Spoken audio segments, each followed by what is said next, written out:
መጽሐፍ ቅዱስን በማርቆስ ወንጌል 16 ላይ ከ1 እስከ 8 ያለውን ሰንበት ካለፈ በኋላ መግደላዊት ማርያም፣ የያዕቆብ እናት ማርያምና ሰሎሜ ሄደው የኢየሱስን ሥጋ ለመቀባት ሽቶ ገዙ። በሳምንቱም መጀመሪያ ቀን ጠዋት በማለዳ ገና ፀሐዩ እንደወጣች ወደ መቃብሩ በመሄድ ላይ ሳሉ ድንጋዩ ከመቃብሩ ደጃፍ ላይ ማን ያንከባልልናል በማለት እርስ በርሳቸው ይነጋገሩ ነበር። 4 ላይ ቀና ብለው ሲመለከቱ በጣም ትልቅ የነበረው ድንጋይ ከደጃፍ ላይ ተንከባሎ አዩ። ደግሞ አለው ቀና ብለውም ሲመለከቱ በጣም ትልቅ የነበረው ድንጋይ በደጃፍ ላይ ተንከባሎ አዩ። ወደ መቃብሩም እንደገቡም ነጭ ልብስ የለበሰ ጎልማሳ በቀኝ በኩል ተቀምጦ አዩና ደነገጡ። እርሱ ግን እንዲህ አላቸው፣ አትደንግጡ። የምትፈልጉት የተሰቀለው የናዝሬቱ ኢየሱስን ነው። እርሱም ተነስቷል፣ እዚህም የለም። እርሱን ያኖሩበት ስፍራ ይኸውላችሁ። 7 ላይ ነገር ግን ሄዳችሁ ለደቀ መዛሙርቱና ለጴጥሮስ ቀድማችሁ ወደ ገሊላ ይሄዳል፣ እንደነገርኳችሁ እዚያ ታገኙታላችሁ ብላችሁ ንገሯቸው። 8 ላይ ሴቶቹም እየተንቀጠቀጡና እየደነገጡ ከመቃብሩ ሸሽተው ወጡ። ፈርተውም ስለነበረ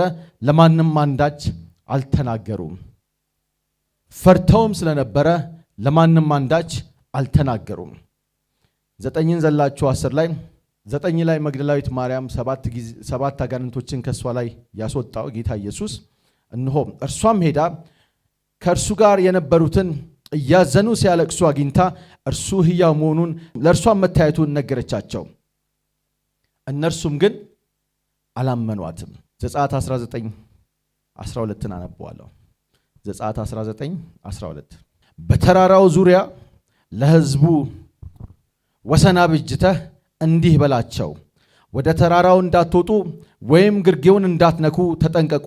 ማንም ተራራውን ቢነካ በእርግጥ ይሞታል፣ በድንጋይም ይወገራል ወይም በቀስት ይወጋል። ምንም እጅ በእርሱ ላይ አያርፍም።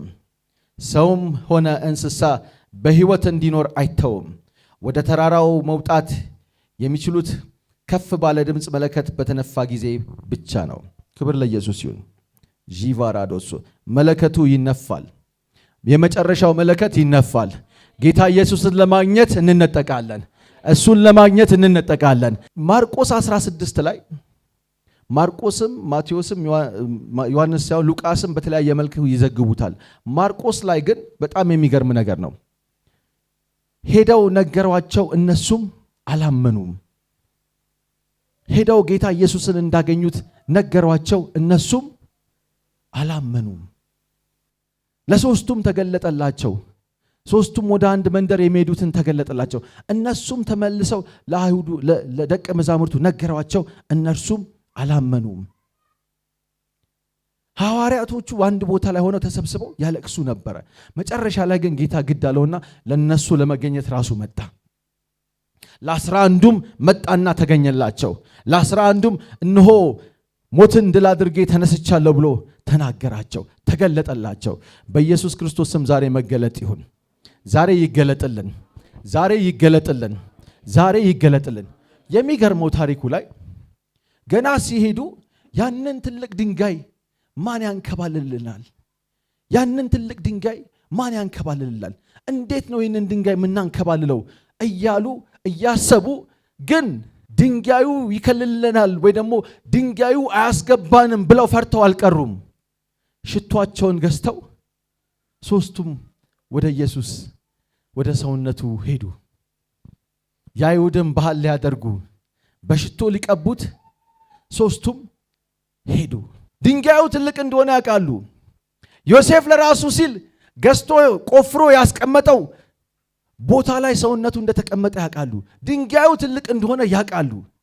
ድንጋዩ ትልቅ ነው እያሉም እያሰቡም ሄደው ማድረግ የፈለጉትን ነገር ከማድረግ አልቀሩም። ይዘው ሄዱ። ሲደርሱ ግን ያንን ትልቅ ድንጋይ ማን ያንከባልልናል? ያንን ትልቅ ድንጋይ ማን ይከፍተዋል ብለው እያሰቡ አልቀሩም። ብለው እያሰቡ ሽቶን መግዛት አልተውም። ብለው እያሰቡ መሄድን አላቋረጡም። ብለው እያሰቡ ወደ ሌላ ቦታ አልሄዱም። ቀና ብለው ያንን ትልቅ ድንጋይ ሲያዩት ግን ድንጋዩ ተንከባሎ አገኙት። ክብር ለኢየሱስ ይሁን። በኢየሱስ ክርስቶስ ስም እጸልያለሁ። በሕይወታችሁ ውስጥ ትልቅ ነገር፣ ትልቅ ችግር፣ ትልቅ ድንጋይ፣ ትልቅ እንቅፋት ነው ብላችሁ ያሰባችሁት ዛሬ እዚህ ስለመጣችሁ ግን በመገኘታችሁ ዛሬ ይከፈትላችሁ። እዚህ በመሆናችሁ ይከፈት በናዝሬቱ በኢየሱስ ክርስቶስ ስም። በሕያው የአምላክ ልጅ ይህንን ድንጋይ፣ ይህንን ችግር፣ ይህንን ከኔ አቅም በላይ ይህንን ብላችሁ ፈርታችሁ ግን ጌታን ለማምለክ ስላልቀራችሁ በመኖራችሁ በኢየሱስ ስም ይከፈትላችሁ። አሜን በሉኝ። በኢየሱስ ስም ይከፈትላችሁ። ማራዶ ዞኮሲያ ድንጋዩ ማን ያንከባልልናል? ትልቁን ድንጋይ ግን ቀና ብለው ሲያዩት ድንጋዩ ተንከባሎ ጠበቃቸው። ክብር ለኢየሱስ ይሁን። በኢየሱስ ክርስቶስ ስም የከበዳችሁ ነገር ዛሬ ይከፈታል። በደሙ ጉልበት ይከፈታል። በደሙ ጉልበት ይከፈታል። ጎልጎልታ ተራራ ላይ የነበረው ችግር የነበረውን ትልቁን ድንጋይ ማን ይከፍትልናል ብሎ ስላላቆማቸው ጉዞአቸውን ቀጠሉ። ጌታ ታማኝ ነው። እዛ ቦታ ላይ የነበረውን መደንገጥ ወደ ውስጥም ሲገቡ ጌታ ኢየሱስን እዛው አላገኙትም። በመቃብሩ ላይ ባስቀመጡት ቦታ ላይ የለም። በነበረው ሁኔታ ተደናገጡ ይላል። በነበረው ሁኔታ በጣም ደነገጡ። ባጋጠማቸው ሁኔታ ደነገጡ። ደንግጠው ወዲያው ከገቡበት ተመለሱ። በኢየሱስ ክርስቶስ ስም እናንተ ከገባችሁበት አትመለሱም። ከገባችሁበት አትመለሱም። ከገባችሁበት አትመለሱም። ብሉይ ኪዳን ላይ ለሙሴ የተሰጠው ሕግ በድንጋይ ጽላት ላይ ጽፎት የመጣው ሕግ ጳውሎስ ከሕግ ይልቅ ጸጋ ይሻለናል፣ በጸጋ በመንፈስ እናገለግላለን፣ ሕጉ ግን ያስራል ያለው ሕግ ለአይሁዶቹ በሲና ተራራ ላይ ነው የተሰጣቸው። በሲና ተራራ ላይ እግዚአብሔር አምላክ እነሆ በደመና ሲያርፍ የሲና ተራራ ላይ እሳት ነበረ። የሲና ተራራ ላይ ጭስ ነበረ። የሲና ተራራ ላይ አውሎ ንፋስ ነበረ። የሲና ተራራ ላይ መሬት መንቀጥቀጥ ነበረ። ለምን ሲባል እግዚአብሔር አብ አምላክ በእሳት የሚባለው አምላክ እሱ ራሱ እዛ ተራራ ላይ ስለተገለጠ ተራራው በሙሉ ፍም ነበረ። ሙሴን እንደዚህ አለው፣ እኔ ጻድቅ ስለሆንኩኝ ማንም ሰው መጥቶ ይህንን ተራራ እንዳይነካው እኔ ካልፈቀድኩለት በስተቀር ማንም ሰው ዕብራውያን 12 ማንም ሰው ይህንን ተራራ እንዳይነካው። ይህንን ተራራ አይደለም ሰው እንስሳ እንኳን ተሳስቶ ከነካው ይሞታል አለው። ሕግን ተናገረ። እግዚአብሔር ሕግን አወጣ። ይህንን ተራራ ማንም ቢነካው እዚህ ተራራ ላይ እኔ ከፈቀድኩት በስተቀር ማንም ሰው ቢወጣ አይደለም ሰው እንስሳት እንኳን ቢገቡ ይቀዘፋሉ። ይህም የገባው ሰው እነሆ በእጅ መግደል ሳይሆን በድንጋይ ወይ ደግሞ ቀስት በመወርወር ግደሉት ብሎ እግዚአብሔር ሕግን አወጣ። ጌታ ኢየሱስ ግን የሲናን ተራራን ፍርሃት ጎልጎልታ ተራራ ላይ የነበረውን ፍርሃትና መንቀጥቀጥ ሽሮ እኛን በሰላም ከሱ ጋር ቀላቀለን። ክብር ለኢየሱስ ይሁን። አሜን። ክብር ለኢየሱስ ይሁን። አሜን። በሲና ተራራ ላይ እግዚአብሔር ምንን አመጣ? ሕግን አመጣ። ሕጉ ምን አደረገ? ይህንን ቦታ ከልለው አለው። ይህንን ከልለው ከዚህ ማንም እንዳያልፍ ወደ እኔ ማንም እንዳይቀርብ፣ ምክንያቱም እኔ ጻድቅ ነኝና እናንተ ወደ እኔ መምጣት አትችሉም። እነሆ አንድ እኔና እናንተን ግን የሚያግባባን አንድ ሙሴ ሕጉን ይዞ እስከሚወድ ድረስ እሱ ብቻ ይምጣ አለ። መራራቅ ነበረ፣ ፍርሃት ነበረ። ክብር ለኢየሱስ ይሁን። ጌታ ኢየሱስም ባሰፈሩበት እነሆ በጎልጎልታ ተራራ ላይ ግን በዛ በተቀበረበት ቦታ ላይ ግን ነፃነት ነበረ። ሕግን መሻር ነበረ። እነሆ አለመፍራት ነበረ። ክብር ለኢየሱስ ይሁን። ዕብራውያን 12ን ከ18 ጀምሮ እስከ 22 ያለውን እናነባለን። ክብር ለኢየሱስ ይሁን። ሊዳሰስ ወደሚቻለው ሊነካ ወደሚቻለው በእሳት ወደሚቃጠለው ተራራ ወደ ጨለማ ወደ ጭጋጉና ወደ አውሎ ንፋስ አልደረሳችሁምና። እሺ ያንንም ነገር የሰሙት ሌላ ቃል እንዳይጨመርባቸው ለመኑ። ፈሩ። ከዚህ ሕግ በላይ አጨምርብን ብለው ፈሩ። ያዩት ነገር አስፈራቸው። የሚባላው እሳት እግዚአብሔር ራሱ ተገለጠ። እዚህ ቦታ ላይ እነሆ እኔ ቅዱስ ሕያውነቴን ገለጥኩኝ። እንስሳ እንኳን ተራራውን ቢነካ ተወግሮ ይሙት የምትለውን ትእዛዝ ሊታገሱ አልቻሉምና ሙሴም እጅግ እፈራለሁ እንቀጠቀጥማለሁ እስኪል ድረስ የሚታየው እጅግ የሚያስፈራ ነበር። ሉክ የእግዚአብሔርን ህልውና ሳሉት። ይህንን ቦታ ሳሉት። እግዚአብሔር አብርሃምን ና ውጣና ሂድ፣ እኔ ወደ ፕሮሚስ ከተማዬ፣ እኔ ወደ እኔ መገኘት ሂድና ግባ ሲለው አብርሃምን በእምነት የማይታየውን ከተማ ዳሰሰና ጉዞውን ጀመረ። ክብር ለኢየሱስ ይሁን። የማይደሰሰውን የማይታየውን እነሆ ወደ እረፍቱ ከተማ ና ውጣና ሂድ ሲባል ወደ ማያውቀው ቦታ ዝም ብሎ ሄደ። አብርሃም ወደ ማያውቀው ቦታ እንዴት ዝም ብሎ ሄደ? ወደ ላየው ቦታ እንዴት ዝም ብሎ ሄደ? አብርሃም ግን በመንፈሱ ያየው እግዚአብሔር የሰረታትን ከተማ ያልተገለጠችዋን የምትገለጧን ስላመነ በእምነት እሷን ፍለጋ ወጣ። እሷን ለመገናኘት እግዚአብሔር ውጣ ስላለው እግዚአብሔር መሰረቱን ስለሰረተለት እሷ ቦታ ላይ ገባለው። ዕብራውያን 11 ላይ አለ። ሌላ ጊዜ አንብቡት። እገባለው በእምነት አምኖ ሄደ፣ ተነሳ፣ በእምነት ገባ፣ በእምነትም ወረሳት። በእምነት መውረሱም ጽድቅ ሆኖ ተቆጠረለት። ሙሴ አየው፣ ፈራ። እኔ ራሴ ደነገጥኩኝ አለ። ምኑን ነው? ተራራው ላይ እግዚአብሔር ወረደ። ነገር ግን ወደ ጽዮን ተራራና ዣዞዞ ኮሮዲ ቫራዶዚየ ወደ ሕያው እግዚአብሔር ከተማ ደርሳችኋል። ይኸውላችሁ መልእክቱ ነው። ዛሬ በብሉይ ኪዳን እግዚአብሔር ሲገለጥላቸው እግዚአብሔር ከሙሴ ጋር ቀይ ባህርን ከፍሎ እነሆ በሌሊት የእሳት አምድ በቀትር ደመና ሆኖ ሲያሻግራቸው እግዚአብሔር ሲና ተራራ ላይ እሱና እነሱን የሚያስማማቸውን ሕግ አመጣና ሕጉን ገለጠላቸው። ሕጉን በሙሴ በኩል አስረከበላቸው። እዚህ ቦታ ላይ እግዚአብሔር ራሱ ሲመጣ የነበረውን መጽሐፍ ቅዱስ እንዲህ ሲሉ ያሳይናል። ሊዳሰስ ወደሚችለውና በእሳት ወደሚቃጠለው ተራራ ወደ ጨለማ ወደ ጭጋግና ወደ አውሎ ንፋሱ አልደረሳችሁም። ይህንን ተራራ ሲናን ተራራ ታዩታላችሁ። እሱ ላይ እሳት አለ፣ እሱ ላይ እንሆ ጭጋግ አለ፣ እሱ ላይ እንሆ የሚያስፈራ ነገር አለ። የሚታይ ነው ይህ ተራራ የሚነካ ነው። እናንተ ግን አልዳሰሳችሁትም። ሕግን አስቀምጬ ስለነበረ እናንተ ግን ምን አልነካችሁትም። ከኔ ጋር ናችሁ ቸርች? ሳሉት ተራራውን። እግዚአብሔር ነው በእሳት ተራራው ላይ ወረደ። እሳቱ ይቃጠላል። ይህ ተራራ የሚታይ ተራራ ነው። ይህንን ተራራ እናንተ ምን አልነካችሁትም። ሕግን አስቀምጬ ስለነበረ አልነካችሁትም። ምክንያቱም እንስሳ እንኳን ተራራውን ቢነካ በድንጋይ ተወግሮ ይሙት የሚለው ትእዛዝ መሸከም አትችሉትምና፣ ሕጉን መሸከም አይደለም እናንተ እንስሳ እንኳን ብዬ አትችሉትምና። በዚያ ይታይ የነበረው ሁኔታ እጅግ አስፈሪ ነበርና ሙሴም በፍርሃት ተንቀጠቀጥኩ አለ። ከእግዚአብሔር ጋር ፊት ለፊት ሊያወራ የተጠራው ሙሴ ሁኔታውን አየና የተከሰተውን ክስተት አየና አውሎ ንፋሱ፣ መሬት መንቀጥቀጡ፣ የተራራው ሙቀት በሙሉ አስፈራውና ፈራሁኝ አለ። ተንቀጠቀጥኩኝ አለ። የሚታየውን ተራራ ግልጽ ሆኖ የሚታየውን ተራራ እሱ ላይ ለመውጣት ፈራሁኝ አለ።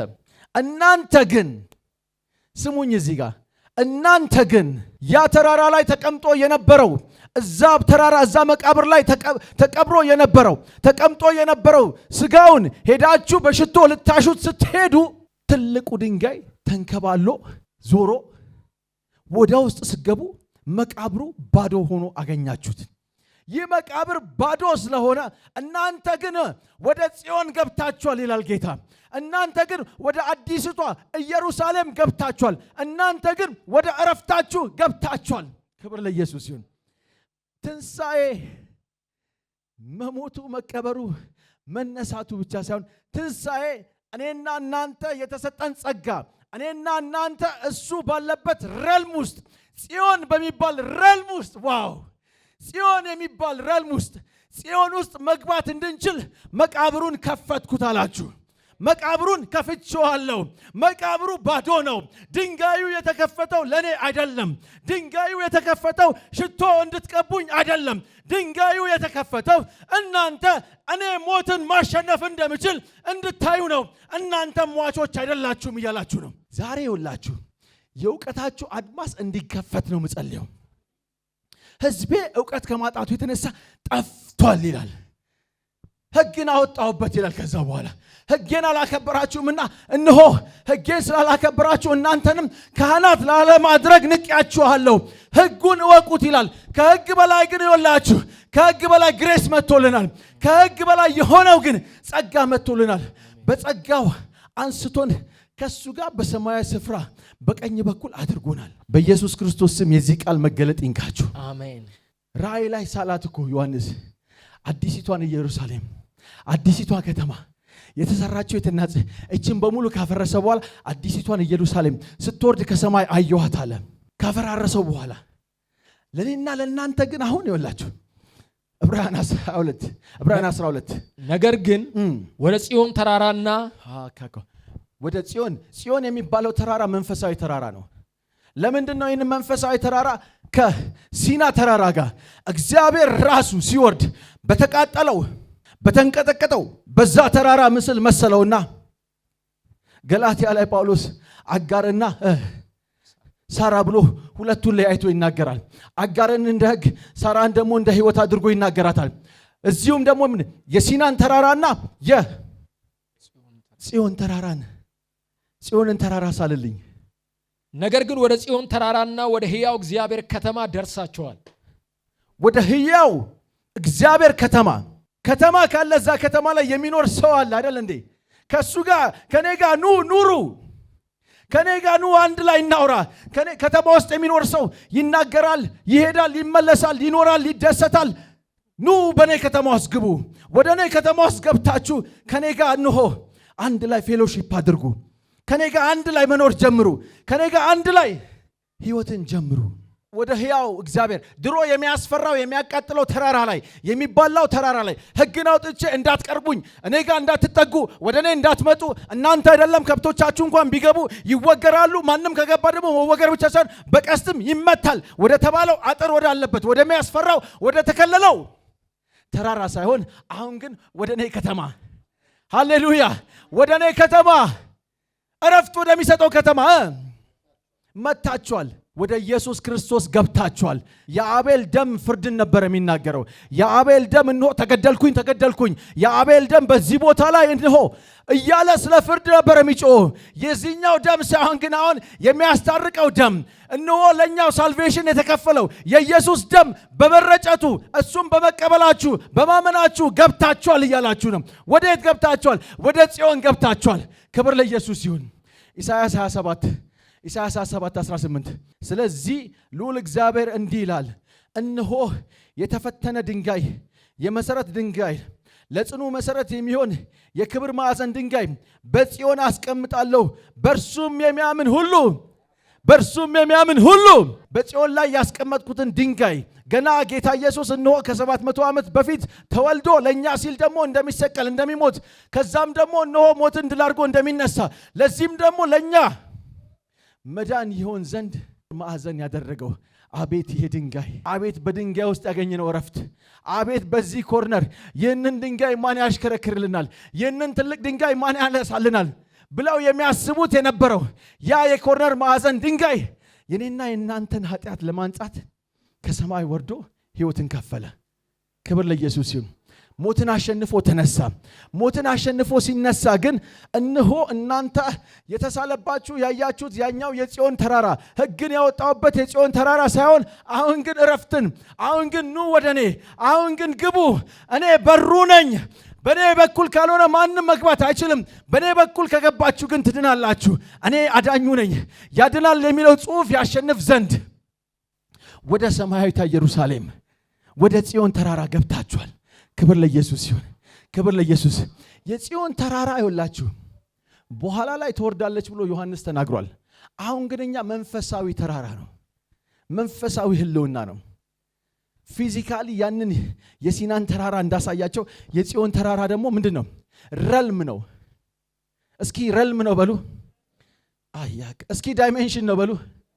ዳይሜንሽን ነው በሉ። እስኪ መንፈሳዊ ቦታ ነው እስኪ በሉ። መጽሐፍ ቅዱስ ነው የሚናገረው። ገብታችኋል ካለ በኢየሱስ ደም ወደዛ ገብታችኋል፣ በአስታራቂው ደም ወደዛ ገብቷችኋል። እኔ ይኸውላችሁ ድሮ በሕግ እንዳትመጡ ወደዚህ ተራራ ብዬ ነበረ። አሁን ግን ወደ መቃብሩ ምን ኑ ብያችኋለሁ። መቃብሩ ውስጥ ከገባችሁ በኋላ ግን እንደ ሁለቱ ማርታና እንደ አንደኛው ሴትዮ ገብታችሁ ፈርታችሁ አትሮጡም። ከገባችሁ በኋላ ምን ሌላ ረልም አለ። አሜን ነው፣ አሜን ነው ወይ? ሌላ ረልም አለ። ያ ረልም ደግሞ ጽዮን ተራራ ይባላል። ጽዮን ረልም ይባላል። ያ ረልም ምን አለ? እረፍት አለበት። ያ ረልም ምን አለበት? እረፍት አለበት። ያ ረልም ደግሞ እኔው ኢየሱስ ራሴ ነኝ ይላችኋል። እኔው ኢየሱስ ነኝ፣ ኑ ወደ እኔ ግቡ። ወደ አንድ ከተማ ከገባ ወደዛ ከተማ መግቢያና መውጫ አለ ማለት ነው። ሞትን ድል ሲነሳ የዛ በር ተከፈተ ማለት ነው። ጽዮን ላይ ብዙ በሮች አሉ። ወደ ጽዮን የምትገባበት ብዙ በሮች አሉ። ብዙ በሮች፣ መግቢያና መውጫ ብዙ በሮች አሉ።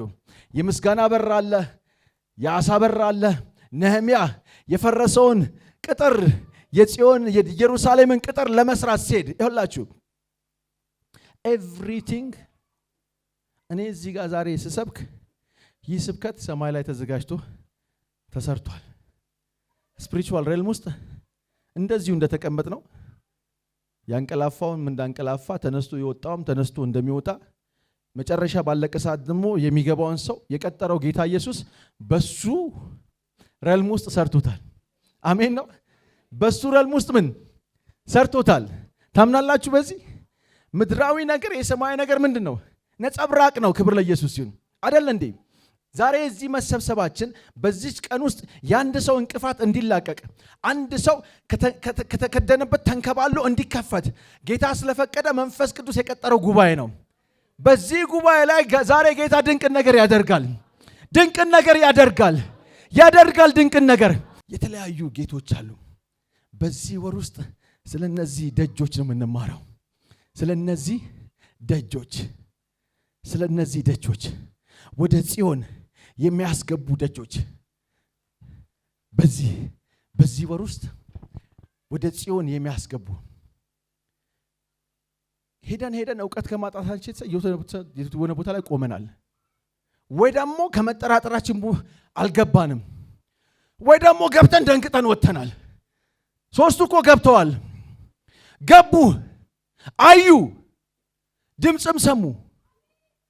ያያችሁትን ሄዳችሁ ለሐዋርያት እና እዚህ ጋር ወዳታለሁ። ለሐዋርያት እና ለፒተር ለድንጋዩ አካኩስ አንታራዶሼ ለቤተ ክርስቲያን መሪ ለታማኙ ለጴጥሮስ ለሱም ንገሩት። ጌታ እንደው how is marvelous። ጴጥሮስን ያውቀዋል። በቃ ቢቸኩልም ቢሮጥም እምቢ ቢሎም ጌታ ተነስቷል ሲባል እንደሚሮጥ ያውቃል። ዮሐንስ ቢቀድሞም ጴጥሮስ ግን እሱ እንደሚገባ ያውቃል። ፓራዳስ ያካር ገባ። አንድ ሰው ዛሬ በኢየሱስ ስም ገባ። ትንቢታዊ አዋጅ ይሁንላችሁ። ገባችሁ በኢየሱስ ክርስቶስ ስም። የቀደማችሁ ላይ ገባችሁ በኢየሱስ ስም። ከረልማችሁ ጋር አትለያዩም በኢየሱስ ስም።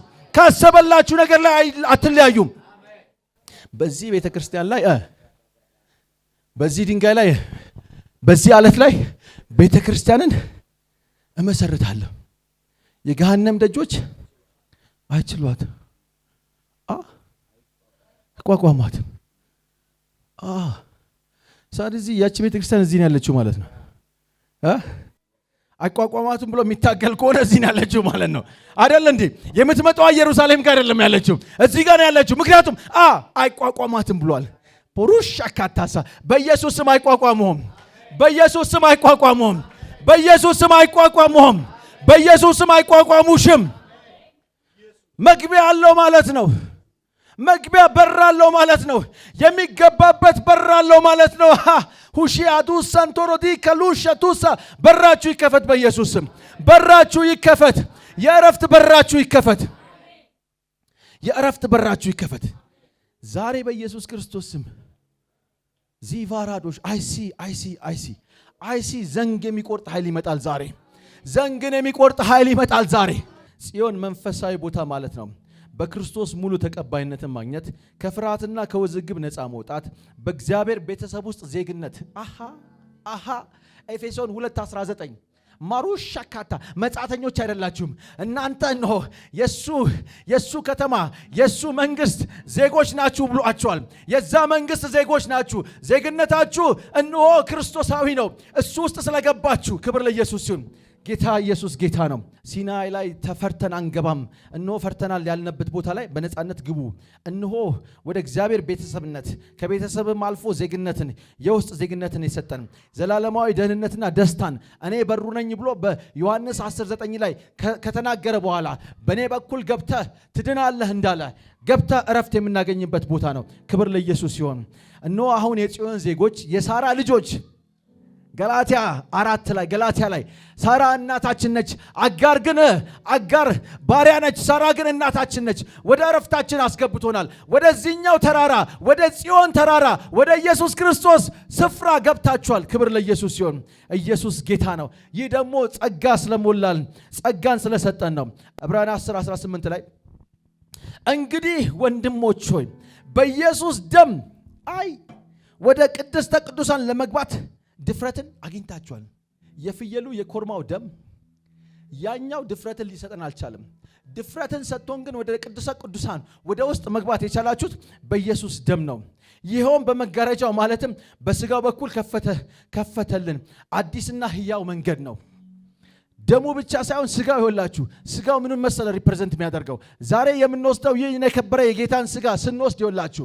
ስጋው ደግሞ በስጋው በኩል ስጋው በመቆረሱ የተዘጋውን ድንጋይ ከፍቶ አስወግዶልናል። አዲስ መንገድን አበጅቶልናል። በኢየሱስ ክርስቶስም ዛሬ አዲስ ራልም ውስጥ ትገባላችሁ።